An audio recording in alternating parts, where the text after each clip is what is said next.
ਸੋ ਬੇਟਾ ਅੱਜ ਅਸੀਂ ਜਿਹੜਾ ਆਪਣਾ ਟੌਪਿਕ ਸਟਾਰਟ ਕਰਨਾ ਹੈ ਉਹ ਹੈ ਕਾਊਂਟਰ ਰੈਫਰਮੇਸ਼ਨ। ਯਾਨੀ ਇੱਕ ਧਰਮ ਦੇ ਵਿੱਚ ਆਈਆਂ ਹੋਈਆਂ ਕੁਝ ਬੁਰਾਈਆਂ ਜਾਂ ਕੁਝ ਪਖੰਡ ਜਾਂ ਕੁਝ ਐਸੀਆਂ ਚੀਜ਼ਾਂ ਜੋ ਇੱਕ ਧਰਮ ਦੇ ਵਿੱਚ ਨਹੀਂ ਹੋਣੀਆਂ ਚਾਹੀਦੀਆਂ, ਉਹਦੇ ਖਿਲਾਫ ਇੱਕ ਅੰਦੋਲਨ ਸਟਾਰਟ ਹੋਇਆ ਜਿਸ ਨੂੰ ਅਸੀਂ ਕਿਹਾ ਧਰਮ ਸੁਧਾਰ ਅੰਦੋਲਨ ਰੈਫਰਮੇਸ਼ਨ। ਅਲੱਗ-ਅਲੱਗ ਯੂਰਪ ਦੇ ਦੇਸ਼ਾਂ ਦੇ ਵਿੱਚ ਉਹਦਾ ਅਲੱਗ-ਅਲੱਗ ਰੂਪ ਰੇਖਾ ਬਣੀ। ਜਰਮਨੀ 'ਚ ਪ੍ਰੋਟੈਸਟੈਂਟ ਬਣਿਆ, ਸਵਿਟਜ਼ਰਲੈਂਡ ਦੇ ਵਿੱਚ ਜਵਿੰਗਲੀ ਦੇ ਨਾਲ ਬਣਿਆ, ਇੰਗਲੈਂਡ ਦੇ ਵਿੱਚ ਐਂਗਲੀਕਨ ਬਣਿਆ। ਤਾਂ ਇਸ ਤਰੀਕੇ ਦੇ ਨਾਲ ਉਹਦੀਆਂ ਅਲੱਗ-ਅਲੱਗ, ਫਰਾਂਸ ਦੇ ਵਿੱਚ ਅਲੱਗ ਬਣਿਆ, ਉਹ ਰੂਪ ਰੇਖਾਵਾਂ ਬਣੀਆਂ। ਜਦੋਂ ਉਸ ਧਰਮ ਸੁਧਾਰ ਅੰਦੋਲਨ ਦੇ ਤਹਿਤ ਬਾਕੀ ਦੇਸ਼ਾਂ ਦੇ ਵਿੱਚ ਲੋਕ ਉਸ ਕੈਥੋਲਿਕ ਧਰਮ ਤੋਂ ਹਟ ਕੇ ਦੂਜੇ ਮਤਾਂ ਜਾਂ ਦੂਸਰੀਆਂ ਵਿਚਾਰਧਾਰਾਵਾਂ ਦੇ ਨਾਲ ਜੁੜਨ ਲੱਗ ਗਏ, ਈਸਾਈ ਧਰਮ ਦੇ ਅੰਦਰ ਹੀ, ਉਹ ਈਸਾਈ ਧਰਮ ਤੋਂ ਵੱਖਰਾ ਨਹੀਂ ਸੀ, ਮੰਨਦੇ ਉਹ ਵੀ ਬਾਈਬਲ ਨੂੰ ਸੀ, ਮੰਨਦੇ ਉਹ ਵੀ ਜੀਸਸ ਕ੍ਰਾਈਸਟ ਨੂੰ ਸੀ, ਲੇਕਿਨ ਉਹ ਪੋਪ ਨੂੰ ਜਾਂ ਕੈਥੋਲਿਸਿਜ਼ਮ ਨੂੰ ਜਾਂ ਚਰਚ ਦੇ ਉਹਨਾਂ ਅਧਿਕਾਰਾਂ ਨੂੰ ਨਹੀਂ ਸੀ ਮੰਨਦੇ ਜੋ ਉਸ ਵੇਲੇ ਪ੍ਰਚਲਿਤ ਸਨ। ਤੇ ਇਸ ਗੱਲ ਨੇ ਮਜਬੂਰ ਕੀਤਾ ਕੈਥੋਲਿਕ ਧਰਮ ਵਾਲਿਆਂ ਨੂੰ, ਚਰਚ ਵਾਲਿਆਂ ਨੂੰ, ਪਾਦਰੀਆਂ ਨੂੰ, ਪੋਪ ਨੂੰ ਕਿ ਉਹ ਇਸ ਦੇ ਸੰਬੰਧ ਵਿੱਚ ਸੋਚਣ, ਜਾਂ ਇਸ ਤਰ੍ਹਾਂ ਕਹਿ ਲਓ ਕਿ ਜਿਹੜੇ ਲੋਕ ਚਰਚ, ਪਾਦਰੀ, ਪੋਪ ਇਸ ਕੈਥੋਲਿਸਿਜ਼ਮ ਨੂੰ ਪਿਆਰ ਕਰਦੇ ਸੀ, ਉਹ ਇਹ ਸੋਚਣ ਲੱਗ ਗਏ ਵੀ ਕਿਤੇ ਸਾਡਾ ਨੁਕਸਾਨ ਨਾ ਹੋ ਜਾਏ। ਅਸੀਂ ਆਪਣੇ ਆਪ ਨੂੰ, ਜਿਵੇਂ ਕਹਿੰਦੇ ਕਿ ਇੰਟਰੋਸਪੈਕਸ਼ਨ ਕਰੀਏ, ਆਪਣੇ ਅੰਦਰ ਦੇਖਣ ਦੀ ਕੋਸ਼ਿਸ਼ ਕਰੀਏ ਕਿ ਸਾਡੇ ਵਿੱਚ ਕੀ ਕਮਜ਼ੋਰੀਆਂ ਨੇ, ਤਾਂ ਕਿ ਉਹਨਾਂ ਕਮਜ਼ੋਰੀਆਂ ਨੂੰ ਦੂਰ ਕੀਤਾ ਜਾਏ, ਤਾਂ ਕਿ ਜੋ ਲੋਕ ਸਾਡੇ ਤੋਂ ਟੁੱਟ ਕੇ ਦੂਜੇ ਪਾਸੇ ਜਾ ਰਹੇ ਆ ਉਹ ਨਾ ਜਾ ਸਕਣ। ਦਿਸ ਵਾਜ਼ ਦਾ ਪ੍ਰਾਈਮ ਫੈਕਟਰ। ਔਰ ਇਸੇ ਸੰਬੰਧ ਦੇ ਵਿੱਚ ਜਿਹੜੀ ਇਹ ਕਾਊਂਟਰ ਰੈਫਰਮੇਸ਼ਨ, ਜਿਹਨੂੰ ਅਸੀਂ ਕਹਿ ਦਿੰਦੇ ਹਾਂ ਕਿ ਧਰਮ ਸੁਧਾਰ ਅੰਦੋਲਨ ਦੇ ਵਿਰੁੱਧ ਇੱਕ ਧਰਮ ਸੁਧਾਰ ਅੰਦੋਲਨ, ਆਪਣੇ ਆਪ ਨੂੰ ਸੁਧਾਰਨ ਦਾ ਅੰਦੋਲਨ, ਉਹ ਜਿਹੜਾ ਸਟਾਰਟ ਹੋਇਆ, ਉਸ ਸੰਬੰਧ ਵਿੱਚ ਸ਼ਵੇਲੇ ਦੀ ਆਪਾਂ ਪਹਿਲਾਂ ਵੀ ਇੱਕ ਕੋਟੇਸ਼ਨ ਪੜ੍ਹੀ ਸੀ। ਉਹ ਕਾਊਂਟਰ ਰੈਫਰਮੇਸ਼ਨ ਨੂੰ ਕੀ ਕਹਿੰਦਾ ਕਿ movement known as counter reformation was really reformation applied to Catholic church. Catholic church ਨਾਲ ਸੰਬੰਧਿਤ ਸੁਧਾਰ ਸੀਗੇ ਬਸ, ਯਾਨੀ ਆਪਣੇ ਆਪ ਨੂੰ ਸੁਧਾਰਨ ਦੀ ਹੀ ਸਿੰਪਲ ਗੱਲ ਸੀਗੀ। ਐਦਾਂ ਜਿਹੜਾ ਡੈਵੀਅਸ ਹੈ ਉਹ ਕਹਿੰਦਾ ਕਿ ਇਹ ਮਜਬੂਰ ਕੀਤਾ ਰੋਮਨ ਚਰਚ ਨੂੰ ਆਪਣੇ ਅੰਦਰ ਸੁਧਾਰ ਕਰਨ ਦੇ ਲਈ। ਕਿਨੇ? ਪ੍ਰੋਟੈਸਟੈਂਟ ਨੇ, ਕਿਉਂਕਿ ਉਹਨਾਂ ਨੇ ਇੱਕ ਧਰਮ ਸੁਧਾਰ ਅੰਦੋਲਨ ਜਿਹੜਾ ਹੈਗਾ ਉਹ ਸਟਾਰਟ ਕੀਤਾ ਸੀ। ਤੇ ਜੇ ਅਸੀਂ ਇਹਨੂੰ ਬਰੀਕੀ 'ਚ ਜਾਂਦੇ ਹੋਏ ਜਾਂ ਸਮਝਣ ਦੇ ਲਈ ਕਹੀਏ ਵੀ ਕਿਹੜੇ ਕਾਰਨ ਅਸੀਂ ਲਿਖ ਸਕਦੇ ਹਾਂ, ਜੇ ਸਾਨੂੰ ਸਵਾਲ ਆ ਜਾਏ ਵੀ ਧਰਮ ਸੁਧਾਰ, ਜਿਹੜਾ ਵਿਰੋਧੀ ਧਰਮ ਸੁਧਾਰ ਅੰਦੋਲਨ ਸ਼ੁਰੂ ਹੋਇਆ, ਉਹਦੇ ਕੀ ਕਾਰਨ ਬਣਨਗੇ, ਤਾਂ ਅਸੀਂ ਸਭ ਤੋਂ ਪਹਿਲਾਂ ਕਹਿੰਦੇ ਹਾਂ ਕਿ ਪ੍ਰੋਟੈਸਟੈਂਟਿਜ਼ਮ ਦਾ ਆਣਾ, ਕਿਉਂਕਿ ਜੇ ਉਹ ਪ੍ਰੋਟੈਸਟੈਂਟਿਜ਼ਮ ਨਾ ਆਉਂਦਾ ਤਾਂ ਇਹ ਸੁਧਾਰ ਵੀ ਨਹੀਂ ਆਣੇ ਸੀ। ਦੂਸਰਾ, ਮਾਰਟਿਨ ਲੂਥਰ ਨੇ ਰੋਮਨ ਕੈਥੋਲਿਕ ਨੂੰ ਜਰਮਨੀ ਦੇ ਵਿੱਚ ਅਪੋਜ਼ ਕੀਤਾ। ਜਦੋਂ ਉਹਨੇ ਅਪੋਜ਼ ਕੀਤਾ ਤਾਂ ਨੈਚੁਰਲੀ ਹੈ ਕਿ ਕੁਝ ਲੋਕ ਉਸ ਦੇ ਅਗੇਂਸਟ ਖੜੇ ਹੋਏ, ਕੁਝ ਲੋਕ ਉਹਦੀ ਫੇਵਰ 'ਚ ਖੜੇ ਹੋਏ, ਔਰ ਹੌਲੀ ਹੌਲੀ ਇਹ ਮੂਵਮੈਂਟ ਅਸੀਂ ਦੇਖੀ ਕਿ ਉਹ ਦੂਜੇ ਮੁਲਕਾਂ ਦੇ ਵਿੱਚ ਫੈਲੀ, ਔਰ ਦੂਜੇ ਮੁਲਕਾਂ ਦੇ ਵਿੱਚ ਇੱਕ ਪ੍ਰੋਟੈਸਟਿਜ਼ਮ ਸਟਾਰਟ ਹੋਇਆ, ਔਰ ਉਹਨੂੰ ਮਜਬੂਰ ਕੀਤਾ ਰੋਮਨ ਕੈਥੋਲਿਕਸ ਨੂੰ ਕਿ ਉਹ ਆਪਣੇ ਅੰਦਰ ਵੀ ਸੁਧਾਰ ਕਰਨ। ਸੈਕਿੰਡ ਹੈ ਮਿਊਚੁਅਲ ਡਿਫਰੈਂਸਿਸ ਆਫ ਦਾ ਕੈਥੋਲਿਕਸ। ਇਹ ਬੇਟਾ ਇੱਕ ਪੁਆਇੰਟ ਥੋੜਾ ਜਿਹਾ ਸਮਝਣ ਵਾਲਾ ਹੈ। ਮਿਊਚੁਅਲ ਡਿਫਰੈਂਸਿਸ ਦਾ ਕੀ ਹੁੰਦਾ ਬੇਟਾ, ਕਿ ਜਿਵੇਂ ਮੰਨ ਲਓ ਬੇਟਾ ਅਸੀਂ ਕਹਿੰਦੇ ਆ ਕਿ ਹਾਂ ਧਰਮ ਦੇ ਵਿੱਚ ਸੁਧਾਰ ਹੋਣਾ ਚਾਹੀਦਾ ਹੈ, ਕੁਝ ਕਹਿਣਗੇ ਕਿ ਨਹੀਂ ਅਸੀਂ ਇਹਨੂੰ ਛੇੜ ਨਹੀਂ ਸਕਦੇ, ਅਸੀਂ ਕੌਣ ਹੁੰਨੇ ਆ।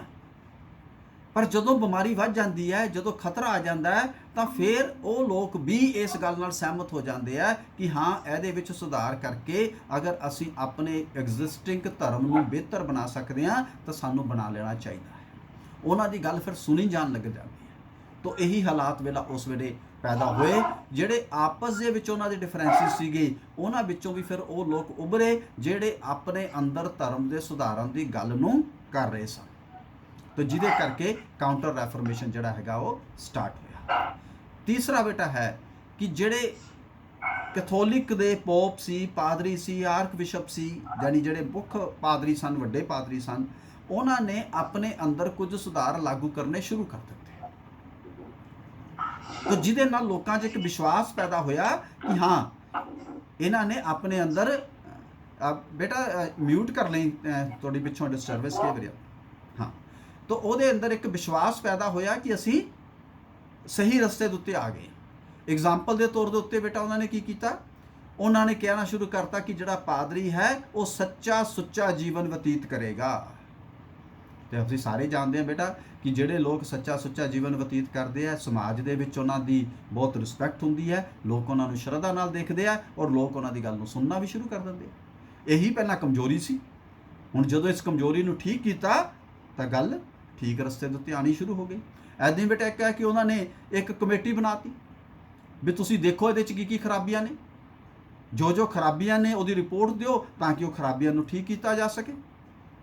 ਐਦਾਂ ਹੀ ਬੇਟਾ ਤੀਸਰਾ ਸਟੈਪ ਉਹਨਾਂ ਨੇ ਕੀ ਕੀਤਾ ਕਿ ਬਾਈਬਲ ਦੁਆਰਾ ਪ੍ਰਕਾਸ਼ਿਤ ਕੀਤੀ ਵੀ ਅਸਲੀ ਬਾਈਬਲ ਇਹ ਹੈ, ਬਾਈਬਲ ਦੇ ਵਿੱਚ ਜੋ ਅਸਲੀ ਮੀਨਿੰਗ ਨੇ ਉਹ ਇਹ ਨੇ, ਜੋ ਬਾਕੀ ਗੱਲਾਂ ਸਮਾਜ ਵਿੱਚ ਧਰਮ ਦਾ ਨਾਂ ਲੈ ਕੇ, ਬਾਈਬਲ ਦਾ ਨਾਂ ਲੈ ਕੇ, ਚਰਚ ਦਾ ਨਾਂ ਲੈ ਕੇ ਪ੍ਰਚਲਿਤ ਹੋ ਰਹੀਆਂ ਉਹਨਾਂ ਤੋਂ ਬਚਿਆ ਜਾਏ, ਉਹ ਠੀਕ ਨਹੀਂ ਹੈਗੀਆਂ।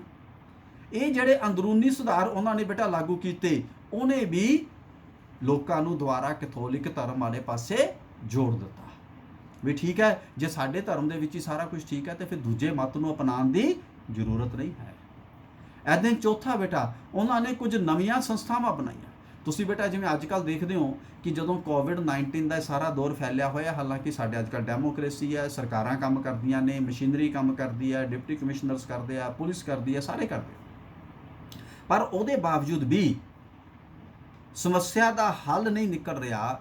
ਤਾਂ ਤੁਸੀਂ ਕੀ ਦੇਖਦੇ ਹੋ ਕਿ ਸਮਾਜ ਵਿੱਚ ਬਹੁਤ ਸਾਰੀਆਂ ਧਾਰਮਿਕ ਜਾਂ ਸਮਾਜਿਕ ਜਥੇਬੰਦੀਆਂ ਵੀ ਕੰਮ ਕਰ ਰਹੀਆਂ ਨੇ। ਉਹ ਕਿਸੇ ਨੂੰ ਖਾਣਾ ਪਹੁੰਚਾ ਰਹੀਆਂ ਨੇ, ਕਿਸੇ ਜਗ੍ਹਾ ਦੇ ਉੱਤੇ ਤੁਸੀਂ ਦੇਖੋ ਬਹੁਤ ਸਾਰੀਆਂ ਧਾਰਮਿਕ ਸੰਸਥਾਵਾਂ ਨੇ ਬੈੱਡ ਬਣਾ ਦਿੱਤੇ, ਕੋਵਿਡ ਸੈਂਟਰ ਬਣਾ ਦਿੱਤੇ, SGPC ਨੇ ਵੀ ਬਣਾਏ, ਦੂਜੀਆਂ ਜਥੇਬੰਦੀਆਂ ਜਿਹੜੀਆਂ ਦੂਜੇ ਧਰਮਾਂ ਨਾਲ ਸੰਬੰਧਿਤ ਨੇ ਉਹਨਾਂ ਨੇ ਵੀ ਬਣਾਏ। ਤੇ ਜਦੋਂ ਉਹ ਅਜਿਹਾ ਕੰਮ ਕਰਦੀਆਂ ਨੇ, ਵੱਖਰੀਆਂ ਉਹ ਜਥੇਬੰਦੀਆਂ ਨੇ ਇੱਕ ਮੰਨ ਲਓ ਵੱਖਰਾ ਸੋਸ਼ਲ ਆਰਗੇਨਾਈਜੇਸ਼ਨ ਬਣਾ ਕੇ ਕਹਿ ਦਿੱਤਾ ਵੀ ਤੁਸੀਂ ਇਸ ਸਮਾਜ ਵਿੱਚ ਕੰਮ ਕਰੋ, ਤਾਂ ਉਹਦੇ ਨਾਲ ਸਮਾਜ ਦੇ ਵਿੱਚ ਜਿਹੜੇ ਲੋਕ ਨੇ ਫਿਰ ਉਹਦੇ ਨਾਲ ਜੁੜਨਾ ਸ਼ੁਰੂ ਕਰ ਦਿੰਦੇ ਨੇ ਵੀ ਹਾਂ ਇਹ ਬਹੁਤ ਚੰਗਾ ਕੰਮ ਕੀਤਾ ਜਾ ਰਿਹਾ ਹੈ। ਉਹਨਾਂ ਦੇ ਮਨ ਦੇ ਵਿੱਚ ਇੱਕ ਭਾਵ ਪੈਦਾ ਹੁੰਦਾ ਤੇ ਉਸ ਨੂੰ ਫਿਰ ਪੈਸੇ ਦੇ ਨਾਲ ਵੀ ਮਦਦ ਕਰਦੇ ਨੇ, ਸਰੀਰਕ ਰੂਪ 'ਚ ਵੀ ਮਦਦ ਕਰਦੇ ਨੇ, ਮਾਨਸਿਕ ਰੂਪ 'ਚ ਵੀ ਮਦਦ ਕਰਦੇ ਨੇ। ਜਿਵੇਂ ਬੇਟਾ ਸਾਡੇ ਕੋਲੇ ਮੈਸੇਜ ਆ ਜਾਂਦਾ ਹੈ, ਅਸੀਂ ਉਹ ਮੈਸੇਜ ਅੱਗੇ ਫੈਲਾਉਂਦੇ ਹਾਂ ਨਾ ਵੀ ਫਲਾਨੀ ਥਾਂ ਦੇ ਉੱਤੇ ਬੰਦੇ ਫ੍ਰੀ ਰਾਸ਼ਨ ਦੇ ਰਹੇ ਨੇ, ਜੇ ਕਿਸੇ ਕੋਵਿਡ ਪੇਸ਼ੈਂਟ ਨੂੰ ਜ਼ਰੂਰਤ ਹੈ ਤਾਂ ਉਹਦੇ ਨਾਲ ਸੰਪਰਕ ਕਰੋ। ਸਾਡੇ WhatsApp ਤੇ ਮੈਸੇਜ ਆਉਂਦੇ ਆ ਕਿ ਨਹੀਂ, ਤੇ ਜਦੋਂ ਮੈਸੇਜ ਆਉਂਦੇ ਤਾਂ ਅਸੀਂ ਉਹਨੂੰ ਅੱਗੇ ਫੈਲਾਉਂਦੇ।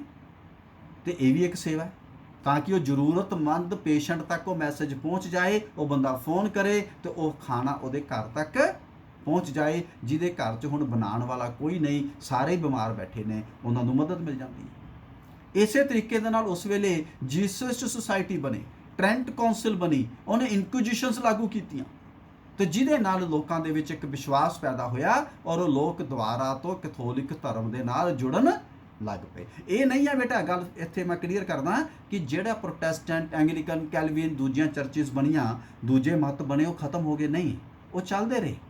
ਲੇਕਿਨ ਜਿੰਨੀ ਵੱਡੀ ਗਿਣਤੀ 'ਚ ਲੋਕ ਉੱਧਰ ਜਾ ਰਹੇ ਸੀ, ਉਨੀ ਵੱਡੀ ਗਿਣਤੀ 'ਚ ਜਾਣ ਤੋਂ ਰੁਕ ਗਏ। ਚਲੇ ਫਿਰ ਵੀ ਗਏ ਕਿਉਂਕਿ ਸੁਧਾਰ ਇੱਕਦਮ ਪੂਰੇ ਨਹੀਂ ਹੁੰਦੇ, ਕਮਜ਼ੋਰੀਆਂ ਫਿਰ ਵੀ ਰਹਿੰਦੀਆਂ ਨੇ। तो इस करके सारे मत चले, लेकिन कैथोलिक्स ने अपने आप को बचा लिया, ऐ कह लो। ठीक है, नैक्सट हुण असी देखना है भी ये क्यों सफल होए कैथोलिक। एकदम जो सारे लोग उखड़ना शुरू हो गए से, असी कुछ तो कारण पढ़े है भी इस अंदोलन इस करके द्वारा तो चलिया और शुरू होया। ਉਹਦੇ 'ਚ बेटा कुछ कारण होर भी ने ਜਿਹਦੇ ਕਰਕੇ ਅੰਦੋਲਨ ਜਿਹੜਾ ਵਿਰੋਧੀ ਧਰਮ ਸੁਧਾਰ ਅੰਦੋਲਨ ਸੀ ਉਹ ਸਫਲ ਹੋ ਸਕਿਆ। ਉਹਦਾ ਪਹਿਲਾ ਕਾਰਨ ਕਿ ਬਹੁਤ ਸਾਰੇ ਯੂਰਪ ਦੇ ਦੇਸ਼ਾਂ ਦੇ ਜਿਹੜੇ ਰਾਜੇ ਸਨ ਉਹ ਕੈਥੋਲਿਕ ਨੂੰ ਮੰਨਦੇ ਸੀ। ਅਸੀਂ 3-4 ਦਾ ਹੀ ਨਾਮ ਪੜਿਆ ਵੀ ਜਿਨ੍ਹਾਂ ਦੀ ਸਪੋਰਟ ਦਿੱਤੀ, ਲੇਕਿਨ ਬਾਕੀ ਸਾਰੇ ਕਿਹਦੀ ਸਪੋਰਟ ਕਰ ਰਹੇ ਸੀ? ਕੈਥੋਲਿਕ ਦੀ। ਇਟਲੀ, ਸਪੇਨ, ਆਸਟਰੀਆ, ਬੋਹੇਮੀਆ, ਬਰਾਵੀਆ, ਇਹਨਾਂ ਰਾਜਿਆਂ ਨੇ ਕੈਥੋਲਿਕ ਦੀ ਸਪੋਰਟ ਕੀਤੀ, ਸੁਧਰੇ ਹੋਏ ਕੈਥੋਲਿਕ ਦੀ, ਪੁਰਾਣੇ ਕੈਥੋਲਿਕ ਦੀ ਨਹੀਂ। ਜਿਹੜੇ ਧਰਮ ਸੁਧਾਰ ਵਿਰੋਧੀ ਧਰਮ ਸੁਧਾਰ ਅੰਦੋਲਨ ਦੇ ਰਾਹੀਂ ਕੈਥੋਲਿਕ 'ਚ ਜੋ ਸੁਧਾਰ ਆ ਰਹੇ ਸੀ ਉਹਦੀ ਸਪੋਰਟ ਕਰਦੇ ਹੋਏ ਕੈਥੋਲਿਕ ਦੀ ਸਪੋਰਟ ਕੀਤੀ, ਜਿਹਦੇ ਨਾਲ ਲੋਕ ਜਿਹੜੇ ਸੀ ਉਹ ਰਾਜੇ ਦੇ ਖਿਲਾਫ ਜਾਂਦੇ ਹੋਏ ਦੂਜੇ ਮਤਾਂ ਵਾਲੇ ਪਾਸੇ ਨਹੀਂ ਗਏ। ਦੂਸਰਾ बेटा ਆਪਣੇ ਆਪ ਦੇ ਵਿੱਚ ਉਹਨਾਂ 'ਚ ਇੱਕ ਨਵਾਂ ਵਿਸ਼ਵਾਸ ਪੈਦਾ ਜਿਹੜਾ ਹੋਇਆ, ਉਸ ਉਤਸ਼ਾਹ ਨੇ ਉਹਨਾਂ ਨੂੰ ਬਾਕੀ ਲੋਕਾਂ ਨੂੰ ਦੂਜੇ ਪਾਸੇ ਜਾਣ ਤੋਂ ਰੋਕ ਦਿੱਤਾ। ਤੀਸਰਾ बेटा है कि स्पेन के अंदर उस टाइम एक राजे का राज आया, उस राजे का नाम सी फिलिप दूजा, फिलिप द्वितीय, फिलिप सैकेंड। वो फिलिप सैकेंड जिहड़ा सीगा वो विरोधी धर्म सुधार अंदोलन का बहुत वड्डा कह लो प्रचारक सीगा। उन्हें बड़ी वड्डे पद्धर के उत्ते विरोधी धर्म सुधार अंदोलन का प्रचार किया, यानी अपने कैथोलिक च सुधार करते हुए लोगों को कैथोलिक विच ही रहने के लिए प्रेरित किया। तो ਜਿਹਦੇ ਨਾਲ ਸਪੇਨ ਔਰ ਸਪੇਨ ਦੇ ਇਨਫਲੂਐਂਸ ਤੋਂ ਬਾਅਦ ਪੁਰਤਗਾਲ, ਇਹਨਾਂ ਸਾਰੇ ਮੁਲਕਾਂ ਦੇ ਵਿੱਚ ਕੈਥੋਲਿਕ ਦਾ ਜਿਹੜਾ ਕਾਊਂਟਰ ਰੈਫਰਮੇਸ਼ਨ ਸਟਾਰਟ ਹੋਈ ਉਹ ਕਾਮਯਾਬ ਹੋ ਗਈ। ਨੈਕਸਟ ਹੈ ਬੇਟਾ ਕਿ ਜਿਹੜੀ ਕਾਉਂਸਲ ਆਫ ਟ੍ਰੈਂਟ ਬਣੀ, ਉਹਨੇ ਬਹੁਤ ਜ਼ਬਰਦਸਤ ਸਮਾਜ ਔਰ ਧਰਮ ਦੇ ਵਿੱਚ ਕੰਮ ਕੀਤਾ।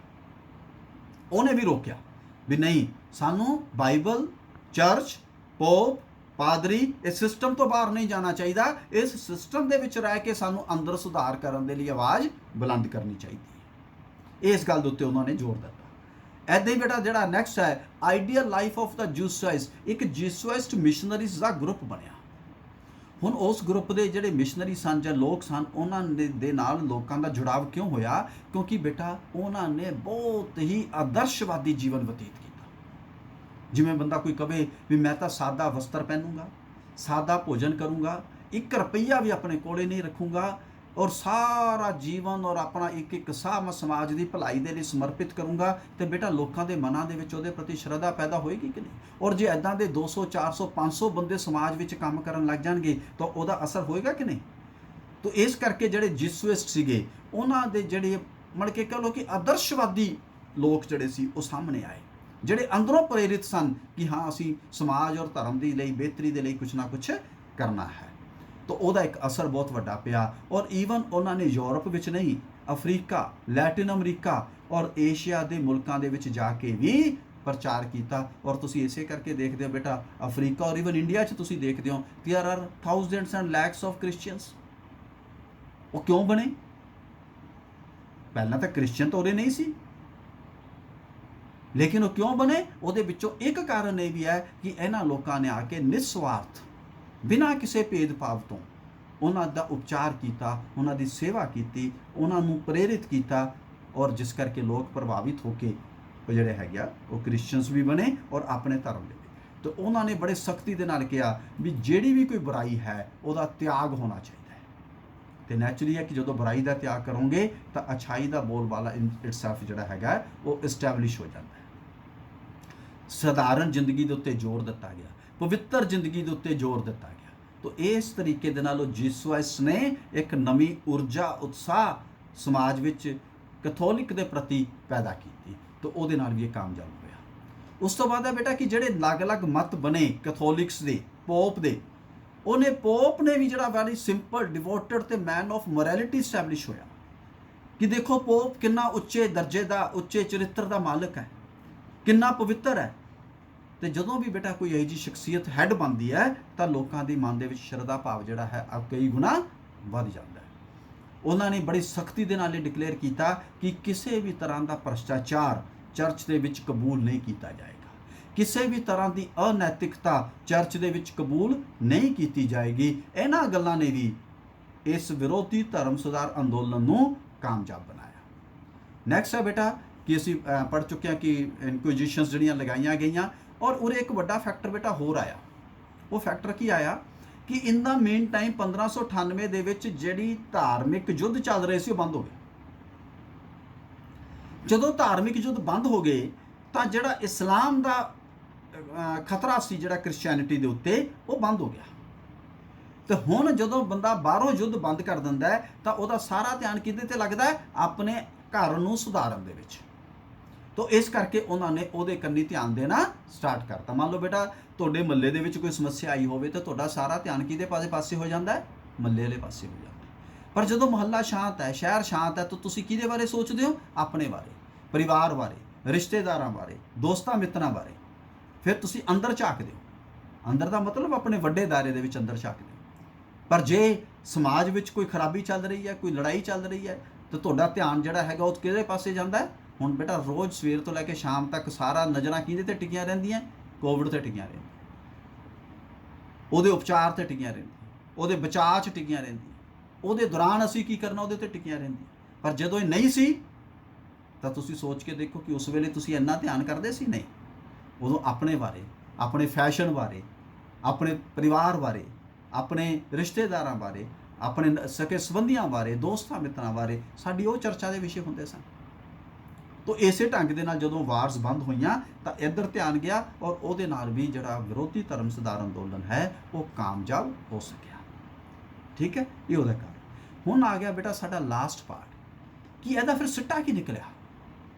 ਤੇ ਜਿਹੜੇ ਸਿੱਟੇ ਹੁੰਦੇ ਆ, ਕੌਨਸੀਕੁਐਂਸਿਸ ਹੁੰਦੇ ਨੇ, ਉਹ ਦੋ ਤਰ੍ਹਾਂ ਦੇ ਹੁੰਦੇ ਆ। ਇੱਕ ਹੁੰਦੇ ਨੇ ਇਮੀਡੀਏਟ, ਇੱਕਦਮ ਇੱਕ ਹੁੰਦੇ ਨੇ ਲੌਂਗ ਟਰਮ।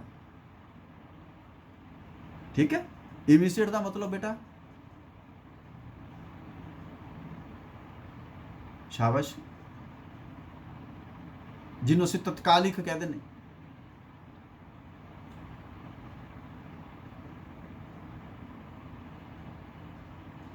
ਜਿਹਦਾ ਸਾਨੂੰ ਰਿਜ਼ਲਟ ਸਾਹਮਣੇ ਇੱਕਦਮ ਨਜ਼ਰ ਆ ਜਾਏ ਉਸੇ 6 ਮਹੀਨੇ, ਸਾਲ, 2 ਸਾਲ 'ਚ, ਜਦੋਂ ਅਸੀਂ ਕਿਸੇ ਮੁਲਕ ਦੇ ਇਤਿਹਾਸ ਨੂੰ ਪੜ੍ਹਦੇ ਹਾਂ। ਤੇ ਲੌਂਗ ਟਰਮ ਜਿਹੜੇ ਅਗਲੇ 20-50 ਸਾਲ ਤੱਕ ਉਹਦਾ ਪ੍ਰਭਾਵ ਪਾਣ। ਜਿਵੇਂ ਅਸੀਂ ਕਹਿੰਦੇ ਕਿ ਜਦੋਂ 1947 ਦੀ ਵੰਡ ਹੋਈ, ਉਹਦਾ ਇੱਕ ਸਿੱਟਾ ਇਹ ਨਿਕਲਿਆ ਕਿ ਬੜੇ ਵੱਡੇ ਪੱਧਰ ਦੇ ਉੱਤੇ ਕਤਲੇਆਮ ਹੋਇਆ, ਕਿਉਂਕਿ ਇੱਕਦਮ ਹੋਇਆ, ਉਹ ਦਿਖ ਰਿਹਾ ਸੀ। ਲੌਂਗ ਟਰਮ ਇੰਪੈਕਟ ਕੀ ਹੋਇਆ ਕਿ ਇੱਕ ਵੱਡੀ ਦਰਾਰ ਪੈਦਾ ਹੋ ਗਈ ਇੰਡੀਆ ਤੇ ਪਾਕਿਸਤਾਨ 'ਚ।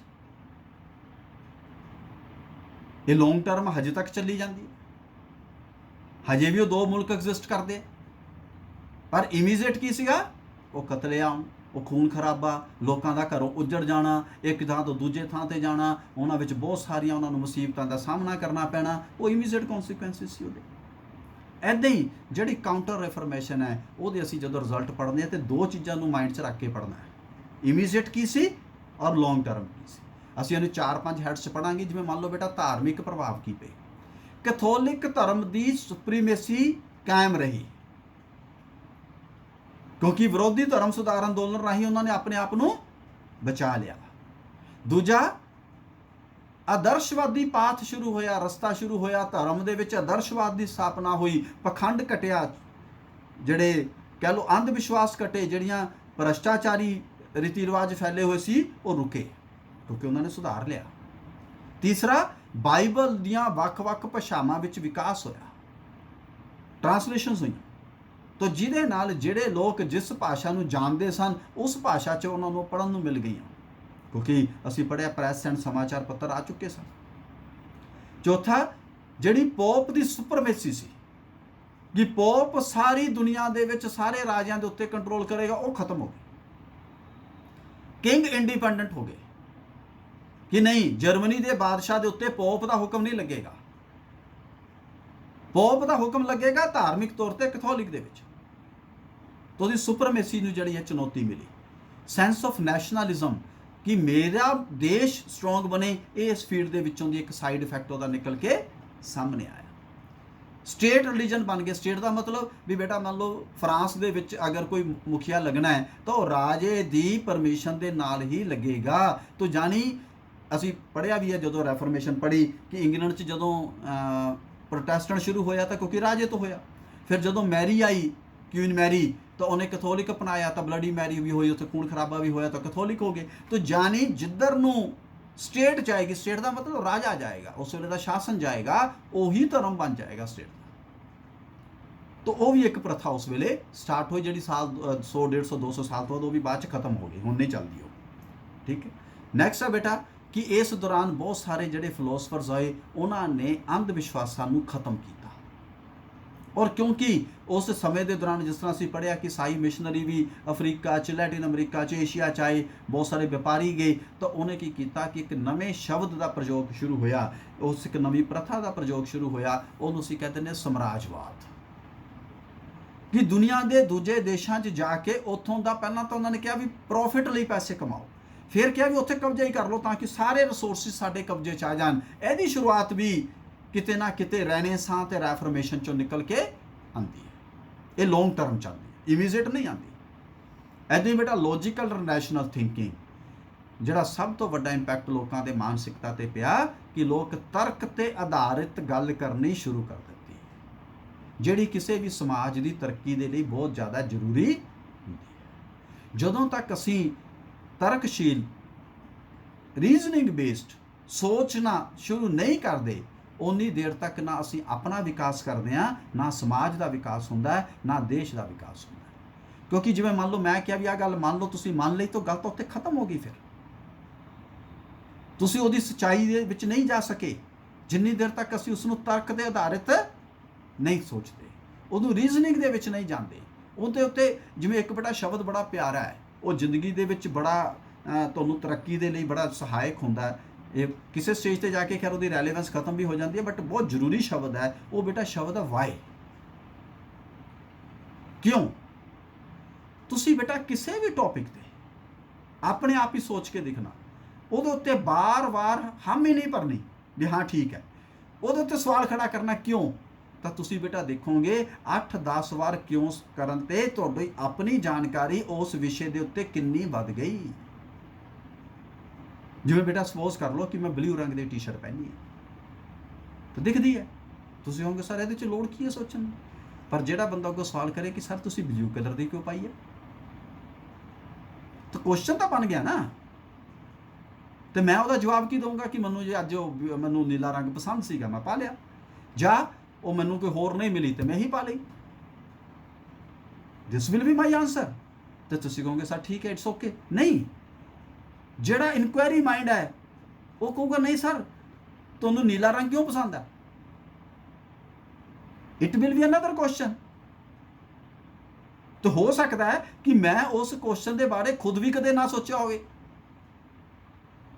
ਪਰ ਮੈਂ ਸੋਚਣ ਲੱਗ ਜੂਗਾ ਨਾ ਵੀ ਯਾਰ ਵੀ ਮੈਂ ਜਦੋਂ ਬਾਜ਼ਾਰ 'ਚ ਕੱਪੜੇ ਲੈਣ ਜਾਣਾ 4 ਕੱਪੜੇ ਖਰੀਦਾਂ ਵਿੱਚੋਂ 2 ਜਾਂ 3 ਕੱਪੜੇ ਮੇਰੇ ਇਸੇ ਰੰਗ ਨਾਲ ਸੰਬੰਧਿਤ ਹੁੰਦੇ ਆ, ਜਾਂ ਮੈਨੂੰ ਜਦੋਂ ਕੋਈ ਬੰਦਾ ਇੱਕ ਕੱਪੜਾ ਦਿਖਾਉਂਦਾ ਹੈ ਤਾਂ ਮੈਨੂੰ ਇਹ ਪਰਟੀਕੂਲਰ ਰੰਗ ਵਾਲਾ ਕੱਪੜਾ ਚਾਹੇ ਕਿਸੇ ਵੀ ਮਟੀਰੀਅਲ 'ਚ ਹੋਵੇ ਕਿਸੇ ਵੀ ਡਿਜ਼ਾਈਨ 'ਚ ਹੋਵੇ ਇਹ ਰੰਗ ਹਮੇਸ਼ਾ ਪਸੰਦ ਕਿਉਂ ਆਉਂਦਾ ਹੈ। ਮੇਰੀ ਸਮਝ ਵਧੂਗੀ ਕਿ ਨਹੀਂ।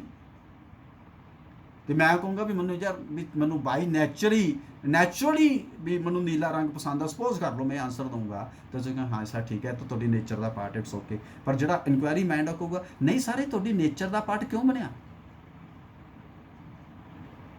Y it has become your nature, it will be another question. ਫਿਰ ਮੈਂ ਇਹ ਸੋਚਣਾ ਸ਼ੁਰੂ ਕਰੂੰਗਾ ਕਿ ਮੇਰੀ ਨੇਚਰ ਕਦੋਂ ਤੋਂ ਬਣੀ, 2 ਸਾਲਾਂ ਤੋਂ, 5 ਸਾਲਾਂ ਤੋਂ, ਬਚਪਨ ਤੋਂ, ਕਦੋਂ ਤੋਂ। Why I am not liking the other colors? It will another question. तो ਇਹ ਕੁਐਸਚਨਸ ਨੂੰ ਹੋਰ ਅੱਗੇ ਵਧਾਈ ਜਾਓ, ਔਰ ਖਾਲੀ ਇਸ ਟੌਪਿਕ ਤੇ ਨਹੀਂ, ਕਿਸੇ ਵੀ ਟੌਪਿਕ ਤੇ, ਧਰਮ ਤੇ ਲੈ ਲਓ, ਸਮਾਜ ਤੇ ਲੈ ਲਓ, ਹਿਸਟਰੀ ਤੇ ਲੈ ਲਓ, ਰਫ ਕਿਸੇ ਤੇ ਵੀ। when you will put why, then you will come to an ultimately very deep knowledge of the subject, very deep understanding of the subject. So this is a very beautiful word. ਹਾਲਾਂਕਿ ਲੋਕੀ ਕਹਿੰਦੇ ਪੁੱਛਦਾ ਬਹੁਤ ਹੈ ਤੰਗ ਹੋ ਜਾਂਦੇ, but ਜਿਹੜਾ ਪੁੱਛਦਾ ਬਾਰ-ਬਾਰ ਕਿਉਂ ਕਰਦਾ ਹੈ ਉਹ ਆਪ ਬਹੁਤ ਇੰਟੈਲੀਜੈਂਟ ਹੋ ਜਾਂਦਾ ਹੈ, ਕਿਉਂਕਿ ਉਹ ਛੇਤੀ ਬਲੀਵ ਨਹੀਂ ਕਰਦਾ, ਉਹ ਪਹਿਲਾਂ ਤਸੱਲੀ ਕਰਦਾ ਹੈ, ਔਰ ਉਹਦੀ ਤਸੱਲੀ ਦੀ ਲਿਮਟ ਬਹੁਤ ਵਧੀ ਹੁੰਦੀ ਹੈ। And that is a beautiful way to understand the things. तो एक हैबिट सानू डेवलप ਉਹਦੇ ਵਿੱਚੋਂ ਨਿਕਲੀ, ਐਫਰਮੇਸ਼ਨ ਚੋਂ, ਰੀਜ਼ਨਿੰਗ ਚ ਨਿਕਲੀ, ਰੈਨੇਸਾਂ ਚੋਂ ਨਿਕਲੀ, ਕਿਉਂਕਿ ਸਾਇੰਟੀਫਿਕ ਥਿੰਕਿੰਗ ਨਿਕਲੀ। ਨੈਕਸਟ ਹੈ ਬੇਟਾ ਰਾਜਨੀਤਿਕ ਕਾਰਨ। ਅਸੀਂ ਪਹਿਲਾਂ ਪੜ੍ਹੇ ਜਾਂ ਬਾਰ-ਬਾਰ ਕਿ ਰਾਸ਼ਟਰਵਾਦ ਪੈਦਾ ਹੋਇਆ, ਲੋਕ ਆਪਣੇ ਰਾਸ਼ਟਰ ਬਾਰੇ ਸੋਚਣ ਲੱਗ ਗਏ, ਔਰ ਜਿਹੜਾ ਹੈਗਾ ਪੋਪ ਤੇ ਚਰਚ ਦੇ ਪ੍ਰਭਾਵ ਤੋਂ ਮੁਲਕ ਜਿਹੜੇ ਸੀ ਉਹ ਆਜ਼ਾਦ ਹੋ ਗਏ ਔਰ ਨੈਸ਼ਨਲ ਚਰਚਿਸ ਬਣ ਗਈਆਂ। ਯਾਨੀ ਫਰਾਂਸ ਦੀ ਚਰਚ ਫਰਾਂਸ ਦੇ ਨਾਲ ਪ੍ਰਤੀ ਵਫਾਦਾਰ, ਜਰਮਨੀ ਦੀ ਚਰਚ ਜਰਮਨੀ ਦੇ ਪ੍ਰਤੀ ਵਫਾਦਾਰ। ਇਹ ਨਹੀਂ ਕਿ ਸਾਰਿਆਂ ਦੇ ਸਾਰੀਆਂ ਪੋਪ ਔਰ ਰੋਮ ਦੇ ਪ੍ਰਤੀ ਵਫਾਦਾਰ ਹੋਣਗੀਆਂ, ਇਹ ਕਨਸੈਪਟ ਟੁੱਟ ਗਏ। ਵੱਡੇ ਵੱਡੇ ਸ਼ਾਸਕਾਂ ਦੀਆਂ ਪਾਵਰਾਂ ਦੇ ਵਿੱਚ, ਤਾਕਤਾਂ ਦੇ ਵਿੱਚ ਵਾਧਾ ਹੋਇਆ, ਔਰ ਅਲਟੀਮੇਟਲੀ ਉਸ ਤੋਂ ਬਾਅਦ ਜਿਹੜੇ ਸੀਗੇ ਲੋਕਤੰਤਰ ਵਾਲੇ ਪਾਸੇ ਵੀ ਹਵਾ ਚੱਲੀ ਕਿ ਜਿਹੜੀਆਂ ਮਾਈਨੋਰਟੀਜ਼ ਨੇ ਉਹਨਾਂ ਵਿੱਚ ਇੱਕ ਮੈਜੋਰਟੀਜ਼ 'ਚ ਵੀ ਜੰਗਾਂ ਸ਼ੁਰੂ ਹੋਈਆਂ, ਜਿਹੜੀਆਂ ਅਲਟੀਮੇਟਲੀ ਬੜੇ ਲੰਬੇ ਸਮੇਂ 'ਚ ਅਸੀਂ ਅਗਲੇ ਟੌਪਿਕਸ ਦੇ ਵਿੱਚ ਉਸ ਨੂੰ ਪੜ੍ਹਾਂਗੇ ਉਹ ਕੀ ਉਹਦੇ ਰਿਜ਼ਲਟਸ ਨਿਕਲੇ। ਇੱਦਾਂ ਹੀ ਬੇਟਾ ਕਿ ਜਦੋਂ ਅਸੀਂ ਇਕਨੋਮਿਕ ਪ੍ਰਭਾਵ ਦੇਖਾਂਗੇ ਤਾਂ ਅਸੀਂ ਕਿਹਾ ਵੀ ਦੂਜੇ ਮੁਲਕਾਂ 'ਚ ਸੰਪਰਕ ਹੋਇਆ ਤਾਂ ਨੈਚੁਰਲੀ ਕਿ ਵਪਾਰ ਵਧਿਆ, ਟ੍ਰੇਡ ਵਧਿਆ, ਆਪਸ 'ਚ ਕਮਿਊਨੀਕੇਸ਼ਨਸ ਵਧੀਆਂ। ਜਦੋਂ ਇੱਕ ਦੂਜੇ ਨਾਲ ਵਪਾਰਿਕ ਸੰਬੰਧ ਜ਼ਿਆਦਾ ਹੁੰਦੇ ਨੇ ਤਾਂ ਮੁਲਕ ਤਰੱਕੀ ਕਰਦੇ ਨੇ, ਕਿਉਂਕਿ ਤੁਹਾਡੀਆਂ ਘਾਟਾਂ ਪੂਰੀਆਂ ਹੋ ਜਾਂਦੀਆਂ ਨੇ। ਜਿਹੜੀ ਚੀਜ਼ ਮੇਰੇ ਕੋਲ ਫਾਲਤੂ ਹੈ ਮੈਂ ਦੂਜੇ ਨੂੰ ਵੇਚੀ, ਜਿਹੜੀ ਉਹਦੇ ਕੋਲੇ ਫਾਲਤੂ ਸੀ ਉਹਨੇ ਮੈਨੂੰ ਵੇਚੀ, and we had a good prosperity. ਸਾਡੇ ਕੋਲੇ ਚੀਜ਼ਾਂ ਦੀ ਘਾਟ ਜਦੋਂ ਪੂਰੀ ਹੋ ਜਾਂਦੀ ਅਸੀਂ ਖੁਸ਼ਹਾਲ ਹੁੰਦੇ। ਜਿਹਦੇ ਕੋਲੇ ਸਾਰਾ ਕੁਝ ਖਾਣ ਪੀਣ ਨੂੰ, ਰਹਿਣ ਸਹਿਣ ਨੂੰ, ਉਹ ਬੰਦਾ ਖੁਸ਼ ਹੈ ਨਾ, ਖੁਸ਼ਹਾਲ ਹੈ। ਖੁਸ਼ ਤਾਂ ਨਾ ਕੋ ਖੁਸ਼ਹਾਲ ਹੈ, ਖੁਸ਼ੀ ਤਾਂ ਕਿਉਂਕਿ ਅੰਦਰੋਂ ਨਿਕਲਦੀ ਹੈ, ਬਟ ਉਹਦੇ ਕੋਲੇ ਫੈਸਿਲਿਟੀਜ਼ ਤਾਂ ਸਾਰੀਆਂ ਆ ਗਈਆਂ ਨਾ। ਤਾਂ ਫੈਸਿਲਿਟੀਜ਼ ਕਿੱਦਾਂ ਆਈਆਂ, ਕਿਉਂਕਿ ਉਹ ਸਾਰੀਆਂ ਪੂਲ ਅਪ ਹੋ ਜਾਂਦੀਆਂ। ਤਾਂ ਉਹਦੀ ਸ਼ੁਰੂਆਤ ਇੱਥੋਂ ਹੀ ਹੁੰਦੀ ਹੈ। ਤੀਸਰਾ ਬੇਟਾ ਹੈਗਾ ਕਿ ਕੈਲਵਿਨਿਜ਼ਮ ਨੇ ਜਿਹੜਾ ਸੀਗਾ ਲੇਬਰ ਤੇ ਜ਼ੋਰ ਦਿੱਤਾ ਕਿ ਕੰਮ ਕਰੋ, ਮਿਹਨਤ ਕਰੋ। ਜਿਵੇਂ ਅਸੀਂ ਗੁਰਬਾਣੀ 'ਚ ਕਹਿ ਦਿੰਦੇ ਹਾਂ ਕਿਰਤ ਕਰੋ, ਵੰਡ ਛਕੋ, ਸਿਮਰਨ ਕਰੋ। ਤਾਂ ਜਿਹੜਾ ਬੰਦਾ ਜਦੋਂ ਬੇਟਾ ਲੇਬਰ ਬੰਦੇ ਕੰਮ ਕਰਨ ਲੱਗ ਜਾਂਦੇ ਨੇ ਤਾਂ ਮਿਹਨਤ ਦੇ ਵਿੱਚੋਂ ਆਪਣੇ ਆਪ ਹੀ ਫਰੂਟ ਤਾਂ ਨਿਕਲਣਾ ਹੀ ਨਿਕਲਣਾ। ਤਾਂ ਉਹਦਾ ਇੱਕ ਇੰਪੈਕਟ ਪਿਆ ਔਰ ਉਹਦੇ ਨਾਲ ਵਪਾਰ ਜਿਹੜਾ ਸੀਗਾ ਉਹ ਫਰਦਰ ਵਧਣਾ ਸਟਾਰਟ ਹੋਇਆ। ਔਰ ਜਿੱਥੇ ਪ੍ਰੋਟੈਸਟੈਂਟਿਜ਼ਮ ਆਇਆ ਉਹਨਾਂ ਨੇ ਚਰਚ ਦੀਆਂ ਪ੍ਰਾਪਰਟੀਆਂ ਨੂੰ ਰਾਸ਼ਟਰੀ ਪ੍ਰਾਪਰਟੀ ਬਣਾ ਦਿੱਤਾ, ਉਹ ਮੁਲਕ ਸਟਰੋਂਗ ਹੋਣੇ ਸ਼ੁਰੂ ਹੋ ਗਏ, ਉਹ ਪ੍ਰਾਪਰਟੀਆਂ ਦੇ ਵਿੱਚ ਉਹਨਾਂ ਦੀ ਇਨਵੈਸਟਮੈਂਟ ਹੋ ਗਈ, ਜਿਹਦੇ ਨਾਲ ਜਦੋਂ ਪੈਸਾ ਆ ਗਿਆ ਤਾਂ ਪੈਸੇ ਨਾਲ ਬੇਰੁਜ਼ਗਾਰੀ ਘਟਣੀ ਸ਼ੁਰੂ ਹੋ ਗਈ, ਕਿਉਂਕਿ ਲੋਕਾਂ ਨੂੰ ਰੋਜ਼ਗਾਰ, ਜਿਵੇਂ ਲੇਬਰ ਮਿਲੀ ਤਾਂ ਰੋਜ਼ਗਾਰ ਹੋ ਗਿਆ, ਬੰਦੇ ਨੂੰ ਕੰਮ ਮਿਲ ਗਿਆ, ਤੇ ਜਦੋਂ ਰੋਜ਼ਗਾਰ ਮਿਲਿਆ ਤਾਂ ਹੋਰ ਦੇਸ਼ ਸਟਰੋਂਗ ਹੋ ਗਏ, ਫਿਜ਼ੀਕਲ ਲੇਬਰ ਦੀ ਜ਼ਰੂਰਤ ਵੱਧ ਗਈ ਤੇ ਜਿਹਦੇ ਨਾਲ ਉਹ ਮੁਲਕ ਤਰੱਕੀ ਤੇ ਪਹੁੰਚਣੇ ਸਟਾਰਟ ਹੋ ਗਏ। ਔਰ ਤੁਸੀਂ ਦੇਖੋ ਕਿ ਅੱਜ ਉਹ ਮੁਲਕ ਕਿੱਥੇ ਤੱਕ ਪਹੁੰਚੇ ਹੋਏ ਨੇ। ਐਡਵਾਂਸਡ ਮਟੀਰੀਅਲ ਹੈਪੀਨੈਸ ਆ ਗਈ, ਕਿਉਂਕਿ ਨਵੀਂ ਟੈਕਨੋਲੋਜੀ ਦੇ ਨਾਲ ਉਹਨਾਂ ਨੇ ਸਹੂਲਤਾਂ ਪੈਦਾ ਕਰ ਲਈਆਂ। ਔਰ ਤੁਹਾਡੇ ਤਾਂ ਸਾਰੇ ਰਿਸ਼ਤੇਦਾਰ ਹੋਣੇ ਆ ਫੋਰਨ ਕੰਟਰੀ 'ਚ, ਤੁਹਾਨੂੰ ਪਤਾ ਹੋਣਾ ਹੈ ਕਿ ਤੁਸੀਂ ਅਮਰੀਕਾ ਕੈਨੇਡਾ ਦੇ ਵਿੱਚ ਜਾਓ ਤਾਂ ਉਹ ਤੁਹਾਡੇ ਕਈ ਰਿਸ਼ਤੇਦਾਰ ਤੁਹਾਨੂੰ ਦੱਸਦੇ ਹੋਣੇ ਕਿ ਜੀ ਬਾਹਰ ਅੱਜ ਟੈਂਪਰੇਚਰ -30 ਹੈ, -40 ਹੈ, ਤੇ ਸਾਡੇ ਬੇਟਾ ਇੱਥੇ ਜਦੋਂ ਸਰਦੀਆਂ ਦੇ ਵਿੱਚ ਟੈਂਪਰੇਚਰ 3 ਜਾਂ 4 ਡਿਗਰੀ ਤੇ ਆ ਜਾਂਦਾ ਹੈ ਤੇ ਅਸੀਂ ਘਰੋਂ ਬਾਹਰ ਨਹੀਂ ਨਿਕਲਦੇ ਰਜਾਈਆਂ 'ਚ, ਤੇ ਬਟ ਉਹ ਮੁਲਕ -40 'ਚ ਵੀ ਕੰਮ ਕਰਨ ਦੇ ਆਉਂਦੇ ਨੇ। ਕਿਉਂ? ਇਹ ਨਹੀਂ ਵੀ -40 ਟੋਲਰੇਟ ਕਰਦੇ, ਨਹੀਂ, ਉਹ ਤਾਂ ਜੰਮ ਜਾਣਗੇ ਬਾਹਰ ਜਾਂਦੇ ਹੀ, ਲੇਕਿਨ ਉਹਨਾਂ ਨੇ ਕੀਤਾ ਕਿ ਟੈਕਨੋਲੋਜੀ ਬਣਾ ਲਈ, ਮਟੀਰੀਅਲ ਹੈਪੀਨੈਸ ਆ ਗਈ। ਕਿੱਦਾਂ? ਕਿਉਂਕਿ ਉਹਨਾਂ ਨੇ ਸਾਰਾ ਕੁਝ ਏਸੀ ਕਰ ਲਿਆ, ਗਰਾਜ ਦੇ ਵਿੱਚੋਂ ਹੀ ਗੱਡੀ ਬਾਹਰ ਜਾਏਗੀ, ਗੱਡੀ 'ਚ ਬਹਿੰਦੇ ਸਾਰ ਵੀ ਟੈਂਪਰੇਚਰ 22, ਗਰਾਜ ਵਿੱਚ ਵੀ 22, ਉਹ ਸੜਕ ਤੇ ਵੀ ਜਦੋਂ ਜਾਣਾ ਗੱਡੀ 'ਚ ਬੈਠਿਆ 22, ਜਦੋਂ ਆਫਿਸ ਜਾਣਾ ਉੱਥੇ ਵੀ ਟੈਂਪਰੇਚਰ 22, ਉਹ ਤਾਂ -40 ਦਾ ਤੁਹਾਨੂੰ ਪਤਾ ਹੀ ਨਹੀਂ। ਸੋ ਦੇ develop this technology, that is why they are advanced. ਉੱਥੇ ਬਰਫ਼ ਪੈਂਦੀ ਹੈ, ਸਾਡੇ ਬਰਫ਼ 'ਤੇ ਸੜਕਾਂ ਬਲੌਕ ਹੋ ਜਾਂਦੀਆਂ ਕਿਉਂਕਿ ਸਾਡੀ ਟੈਕਨੋਲੋਜੀ ਜੋ ਉਨੀ ਐਡਵਾਂਸ ਨਹੀਂ ਹੈ। ਤੇ ਉਹ ਕੀ ਕਰਦੇ ਆ, ਉਹਨਾਂ ਨੇ ਸਿਸਟਮ ਬਣਾਇਆ ਵੀ ਜਿੱਦਾਂ ਹੀ ਬਰਫ਼ ਪਊਗੀ ਅਗਲੇ 2 ਘੰਟੇ ਦੇ ਵਿੱਚ ਮਸ਼ੀਨਾਂ ਆਉਣਗੀਆਂ, ਸੜਕਾਂ ਸਾਫ਼ ਹੋ ਜਾਣਗੀਆਂ ਤੇ ਟ੍ਰੈਫਿਕ ਚੱਲੂਗਾ। ਸੋ ਦੇ ਮੇਡ ਦਿਸ, ਤੇ ਉਹਦੀ ਸ਼ੁਰੂਆਤ ਇੱਥੋਂ ਹੋਈ। ਲੇਕਿਨ ਉਦੋਂ ਪਹਿਲਾਂ ਉਹ ਮੁਲਕ ਵੀ ਸਾਡੇ ਵਾਂਗੂ ਹੀ ਸੀਗੇ, ਜੋ ਅਸੀਂ ਪਖੰਡ ਸਾਡੇ ਚੱਲਦੇ ਆ, ਜੋ ਰੀਤੀ ਰਿਵਾਜ ਚੱਲਦੇ ਆ, ਝੂਠੇ ਅੰਧ ਵਿਸ਼ਵਾਸ ਚੱਲਦੇ ਆ, ਉਹ ਸਾਰਾ ਕੁਝ ਹੀ ਸੀਗਾ, ਸਾਡੇ ਨਾਲੋਂ ਵੀ ਮਾੜਾ ਸੀਗਾ। ਅਸੀਂ ਤਾਂ ਇੱਥੇ ਹਿੰਦੁਸਤਾਨ ਦੇ ਵਿੱਚ ਮਾੜੇ ਜਾਂ ਗਰੀਬ ਜਾਂ ਲੋਅਰ ਕਾਸਟ ਨੂੰ ਸ਼ੂਦਰ ਕਹਿ ਕੇ ਧਤਕਾਰਿਆ, ਜੋ ਤੇ ਅਤਿਆਚਾਰ ਕੀਤੇ, ਲੇਕਿਨ ਕੀਤੇ ਮਾਨਵੀ, ਮਾੜੇ ਕੀਤੇ, ਇਹ 'ਚ ਕੋਈ ਦੋ ਰਾਏ ਨਹੀਂ। ਲੇਕਿਨ ਦੂਜੇ ਮੁਲਕਾਂ ਨੇ ਤਾਂ ਜਾਨਵਰ ਬਣਾਏ, ਬੈਲਾਂ ਦੀ ਥਾਂ ਤੇ ਬੰਦੇ ਲਾਏ। ਸਾਡੇ ਬੰਦੇ ਨੂੰ ਜਿਹਨੂੰ ਅਤਿਆਚਾਰ ਕਰਦੇ ਸੀ ਉਹਨੂੰ ਬੈਲ ਦੇ ਕੇ ਕਹਿੰਦੇ ਸੀ ਖੇਤੀ ਕਰੀ ਜਾ, ਖਾਣ ਨੂੰ ਨਹੀਂ ਸੀ ਦਿੰਦੇ, ਪੂਰਾ ਅਨਾਜ ਨਹੀਂ ਸੀ ਦਿੰਦੇ, ਪਰ ਖੇਤੀ ਬੈਲ ਕਰਦਾ ਸੀ। ਉੱਥੇ ਤਾਂ ਉਹਨਾਂ ਨੇ ਬੈਲਾਂ ਦੀ ਥਾਂ ਤੇ ਬੰਦੇ ਲਾਏ, ਰੋਮਨ ਸਲੇਵਸ, ਅਗਰ ਤੁਸੀਂ ਪੜ੍ਹੋਗੇ ਜਾ ਕੇ ਹਿਸਟਰੀ ਦੇ ਵਿੱਚ, and you will find it. But ਲੇਕਿਨ ਉਸ ਤੋਂ ਬਾਅਦ ਜਦੋਂ ਉਹਨਾਂ ਨੇ ਸੋਚਿਆ, ਤਰੱਕੀ ਕੀਤੀ, ਤਾਂ ਉਹਨਾਂ ਨੇ ਸਾਰੀਆਂ ਚੀਜ਼ਾਂ ਖਤਮ ਕਰਕੇ ਰੱਖ ਦਿੱਤੀਆਂ, ਆਲਮੋਸਟ ਖਤਮ ਕਰਤੀਆਂ, ਪੂਰੀਆਂ ਤਾਂ ਨਹੀਂ ਬਟ ਬਹੁਤ ਖਤਮ ਕਰ ਦਿੱਤੀਆਂ। ਉੱਥੇ ਕੋਈ ਬੰਦਾ ਕਿਸੇ ਨੂੰ ਪੁੱਛਦਾ ਹੀ ਨਹੀਂ ਵੀ ਤੂੰ ਝਾੜੂ ਮਾਰਦਾ ਕਿ ਡੀਸੀ ਲੱਗਿਆ। ਉਹ ਕਹਿੰਦਾ ਠੀਕ ਹੈ, ਤੂੰ ਆਪਣਾ ਕੰਮ ਕਰਦਾ, ਮੈਂ ਆਪਣਾ ਕਰਨਾ, ਮੈਂ 1 ਘੰਟੇ ਦੇ ਇੰਨੇ ਡਾਲਰ ਲੈਣੇ, ਤੂੰ ਇੰਨੇ ਲੈਣੇ ਆ, ਇਟਸ ਓਕੇ। ਸਰਕਾਰ ਨੇ ਕਿਹਾ ਵੀ ਫੈਸਿਲਿਟੀ ਸਾਰਿਆਂ ਨੂੰ ਮਿਲੂਗੀ, ਕਾਰ ਤੂੰ ਵੀ ਰੱਖ ਲੈ, ਤੂੰ ਵੀ ਆਪਣਾ ਟੈਕਸ ਦੇਈ ਜਾ, ਕਾਰ ਲਈ ਜਾ। ਸਾਡੇ ਉਰੇ ਬੰਦਾ ਸੋਚ ਨਹੀਂ ਸਕਦਾ, ਆਮ ਬੰਦਾ ਸੋਚ ਸਕਦਾ BMW ਰੱਖਣੀ, ਬਟ ਉੱਥੇ ਤੁਸੀਂ ਜਾਓ ਕਿ ਹਰ ਬੰਦੇ ਦੇ ਕੋਲ ਹੀ ਵੱਡੀ ਤੋਂ ਵੱਡੀ ਕਾਰ ਲੈ ਲਓ, ਕਹਿੰਦੇ ਕੋਈ ਗੱਲ ਨਹੀਂ, ਕਿਉਂਕਿ ਮੰਥਲੀ ਇਨਕਮ ਦਾ ਸੋਰਸ ਬਣਾ ਦਿੱਤਾ। ਔਰ ਜੇ ਤਨਖਾਹ ਹੈਗੀ ਤਾਂ ਬੰਦਾ ਕਹਿੰਦਾ ਵੀ ਠੀਕ ਹੈ, ਕਿਸ਼ਤ ਜਾਈ ਜਾਂਦੀ ਹੈ 20 ਸਾਲ 25 ਸਾਲ, let me enjoy. So this type of thinking develop there. ਔਰ ਉਸ ਤੋਂ ਬਾਅਦ ਬੇਟਾ ਨੈਚੁਰਲ ਹੈ ਕਿ ਸਟੈਂਡਰਡ ਆਫ ਲਿਵਿੰਗ ਜਿਹੜੀ ਹੈ ਫਿਰ ਉਹ ਵੱਧ ਗਈ, ਕਿਉਂਕਿ ਉਹਨਾਂ ਕੋਲ ਜਿਹੜੀਆਂ ਸਾਡੇ ਕੰਟਰੀ 'ਚ ਅਸੀਂ ਕਈ ਵਾਰੀ ਦੇਖਦੇ ਹਾਂ, ਅਸੀਂ ਅਜੇ ਉਸ ਪ੍ਰੋਗਰੈਸ ਦੇ ਵੱਲ ਤੁਰ ਰਹੇ ਹਾਂ, ਵਧੇ ਹਾਂ, ਅਜੇ ਪਹੁੰਚੇ ਨਹੀਂ। ਉਹ ਜੋ ਤੁਸੀਂ ਕਲਪਨਾ ਕਰਦੇ ਹੋ ਕਿ ਮੇਰੇ ਕੋਲ ਇੱਕ ਆਲੀਸ਼ਾਨ ਬੰਗਲਾ ਹੋਏ, ਇੱਕ ਆਲੀਸ਼ਾਨ ਗੱਡੀ ਹੋਏ, ਜਿੱਥੇ ਬੈਠਾ ਹਾਂ ਬਟਨ ਤੇ ਕੰਮ ਹੋਏ, ਹੈ ਨਾ, ਤੇ ਮੈਨੂੰ ਕੋਈ ਵੀ ਮੈਂ ਫੋਨ ਕਰਾਂ ਤੇ ਚੀਜ਼ ਮੈਨੂੰ ਉਪਲਬਧ ਹੋ ਜਾਏ, ਹੈ ਨਾ, ਕਿਸੇ ਵੀ ਚੀਜ਼ ਦੀ, ਉਹ ਤੁਸੀਂ ਉੱਥੇ ਦੇਖੋ ਕਿ ਆਮ ਬੰਦੇ ਦੇ ਕੋਲੇ ਹੈਗੀ। A normal person in foreign countries has all these things. Why? ਕਿਉਂਕਿ ਇਹ ਰੀਜ਼ਨਿੰਗ ਨੇ ਉਹਨਾਂ ਨੂੰ ਸਿਸਟਮ ਡਿਵੈਲਪ ਹੌਲੀ ਹੌਲੀ ਕਰਵਾ ਦਿੱਤਾ। 100-200 ਸਾਲ ਬਾਅਦ ਉੱਥੇ ਤੱਕ ਪਹੁੰਚ ਗਈ। We are in the progress, we are in the process, ਅਸੀਂ ਵੀ ਪਹੁੰਚਾਂਗੇ ਖੈਰ। ਹਾਂ, ਉਸ ਤੋਂ ਬਾਅਦ ਬੇਟਾ ਕਿ ਸਮਾਜਿਕ ਜਿਹੜੇ ਕੁਝ ਸਿੱਟੇ ਨਿਕਲੇ, ਟੈਕਸ ਵਧੇ।